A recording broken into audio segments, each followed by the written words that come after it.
Mom, everything is ruined. My daughter Claire sobbed, staring at the red wine stains spreading across her wedding dress.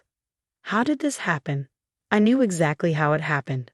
I'd watched Jennifer, my sister-in-law, accidentally bump into the table, sending the glasses flying at just the right angle to hit Claire's dress. The same Jennifer who'd been trying to make this wedding about herself from day one. My name is Rebecca Mitchell, and I was watching my sister-in-law try to destroy my daughter's wedding. But unlike the other times Jennifer had pulled her stunts, this time I was ready. Don't worry, sweetie, Jennifer cooed, rushing over with fake concern. I actually brought a backup dress. It's designer. I was saving it for a special occasion, but you can wear it. We're practically the same size. I bit back a laugh. Jennifer had spent weeks losing weight to fit into that backup dress, a white gown that looked suspiciously bridal. She'd been planning this moment for months. That's so thoughtful, I said calmly, meeting her eyes. But I think we have a better solution. Jennifer's smile faltered slightly. Oh, but the ceremony starts in an hour. There's no time to find another dress. Actually, I said, pulling out my phone, why don't we check the security footage from the bridal suite, just to see exactly how this little accident happened? The color drained from Jennifer's face. Security footage? I nodded. I had cameras installed last week, after the cake samples were mysteriously ruined and Claire's original veil disappeared, and the florist received that fake cancellation call. I paused. Interesting timing on all of that, wouldn't you say? Claire looked between us, realization dawning on her tear-stained face. Aunt Jennifer, did you do this on purpose? Of course not, Jennifer protested, but her voice shook slightly. Rebecca, how dare you suggest? How dare I? I cut her off. How dare you try to ruin my daughter's wedding? Though I have to admit, you've gotten better at this since Sarah's wedding. Jennifer went very still. Sarah was my other daughter, whose wedding 3 years ago had been plagued by mysterious accidents until she'd been forced to use Jennifer's help to fix everything. She'd ended up sharing her spotlight with Jennifer, who'd used the wedding to announce her own pregnancy. A pregnancy that conveniently miscarried 2 weeks later. I don't know what you're talking about, Jennifer said stiffly. Really? Should we call Sarah? Ask her about how you spilled red wine on her dress too. Or how about Madison's quinceañera last year? Emma's graduation party. Every family event, Jennifer had to be the center of attention. Had to sweep in and save the day from disasters she created. But not this time. Claire, honey, I said to my daughter, why don't you go with Madison to the other room? I have something to show your Aunt Jennifer. After they left, I turned to Jennifer, dropping my pleasant smile. You really should have checked those cameras before you pulled your little stunt. I pulled out my tablet, showing her the crystal clear footage of her deliberately knocking over the wine. But that's not all I have. Would you like to see what else I've been collecting?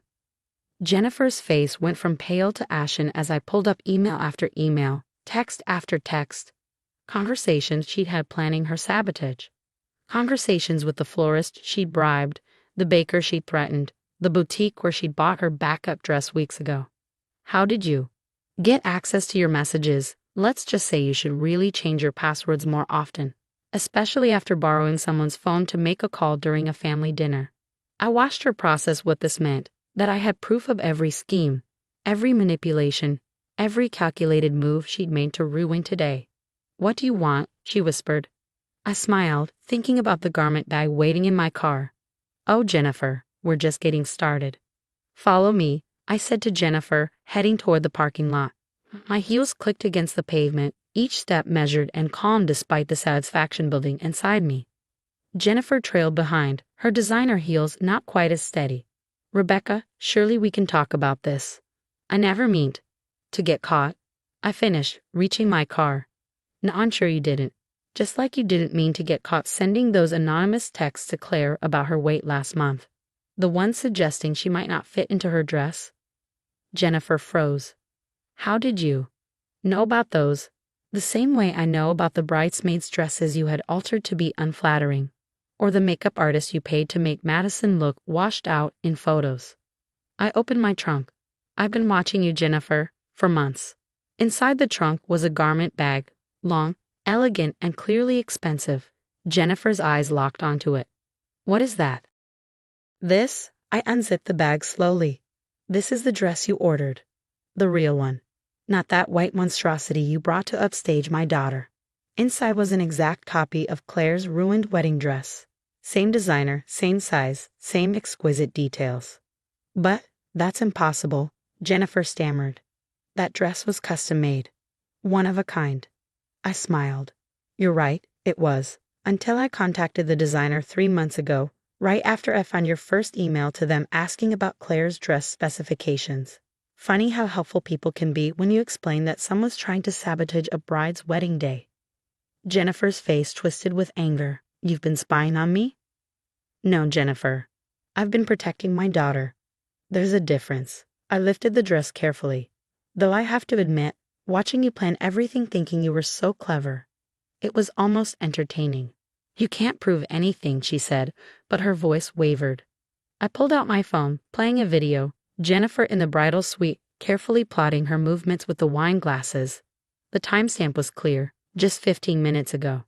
Can I? I have dozens of videos like this, emails, texts, witness statements from the vendors you tried to bribe.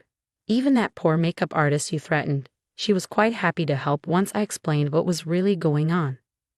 Jennifer's perfectly made-up face crumpled slightly. What are you going to do?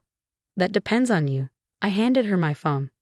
First, you're going to call your husband and tell him you're feeling ill. You're leaving. Now. David won't believe.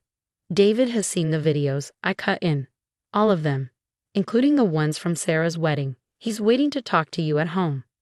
Her hand shook as she took the phone. I watched her make the call, watched her lie smoothly about a sudden migraine. She had plenty of practice lying to David over the years. Now what? She asked after hanging up. Now you have a choice. You can leave quietly, let Claire have her perfect day, and we'll discuss the terms of my silence tomorrow. Or, I held up a USB drive, or every person in that reception hall sees exactly who you really are. Every scheme, every manipulation, every cruel text and sabotage event. I'm sure our family would find it fascinating viewing during the reception. Tears welled in her eyes, real ones this time. You're destroying our family. No, Jennifer, you did that. Every time you tried to ruin someone else's happiness. Every time you put your need for attention above your family's joy. I'm just making sure it stops. Today. I watched her walk to her car, her shoulders slumped in defeat. For the first time in years, she wasn't going to be the center of attention at a family event. Back in the bridal suite, Claire was overjoyed to see the replacement dress.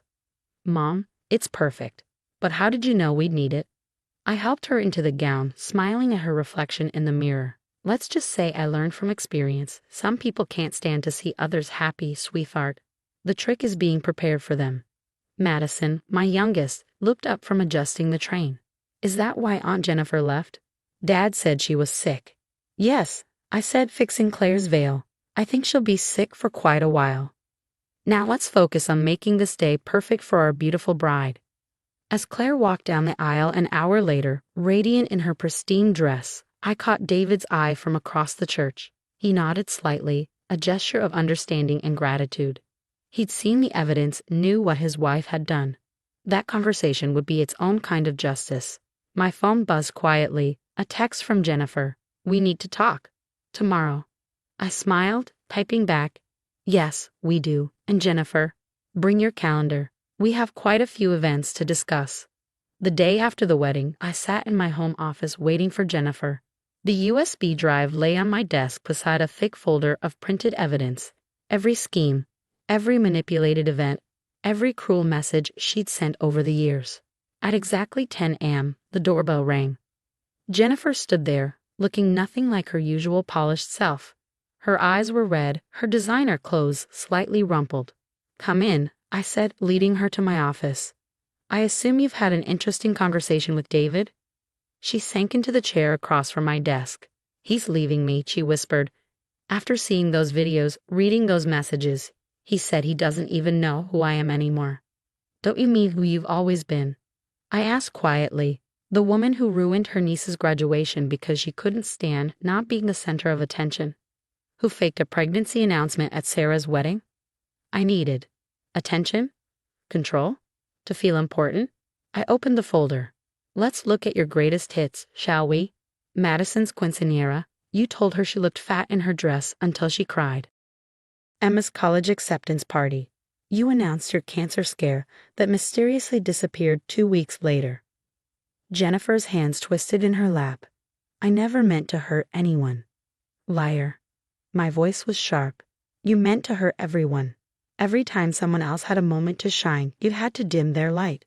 Had to make it about you. What do you want from me? She asked, defeat heavy in her voice.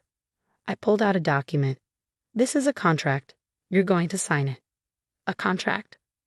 Terms of your continued presence in this family, I explained. First, you'll seek professional help. Real therapy, not the fake sessions you claimed to attend after Sarah's wedding. I've already found a therapist who specializes in attention-seeking behavior. She took the paper with trembling hands. Second, you'll write personal apology letters to everyone you've hurt. Sarah, Claire, Madison, Emma, everyone. And there'll be real apologies, Jennifer. No justifications, no excuses. And if I refuse? I played a video on my laptop, Jennifer admitting to the makeup artist that she'd planned to ruin Claire's wedding day. Then this goes public, along with everything else. How do you think your society friends would react? Your clients? The charity boards you sit on? You're blackmailing me, she whispered. No, I'm giving you a chance to fix what you broke. More than you deserve, honestly. She stared at the contract for a long moment. David's already seen all of this, hasn't he? That's why he's leaving. I nodded. He deserved to know who he married. Just like our family deserved to know who was sabotaging every important moment of their lives. Slowly, Jennifer picked up the pen.